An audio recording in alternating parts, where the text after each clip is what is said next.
Presidenti Amerikan Donald Trump ka sulmuar ashpër mediat në ditën që shënonte 100 ditëshin e tij të parë në detyrë. Ai i tha mbështetësve të tij gjatë një tubimi në Pensilvani se po i mbante premtimet njëra pas tjetrës, duke hedhur poshtë kritikat e mediave e duke i cilësuar ato fake news nga gazetarë që janë jashtë realitetit. Trump vendosi të bojkotojë darkën e korrespondentëve të Shtëpisë së Bardhë.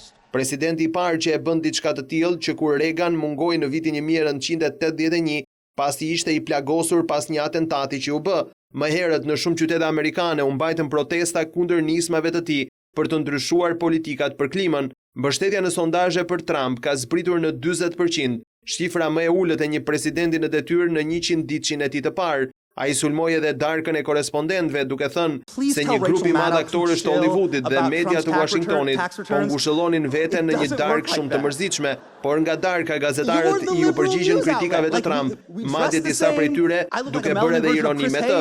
Brenda një periudhe shumë të shkurtër, republikani ja ka dalë të bëhet armik me mediat dhe kjo nuk gjykohet si një shenjë e mirë në 100 ditëshin e tij të parë në detyrë.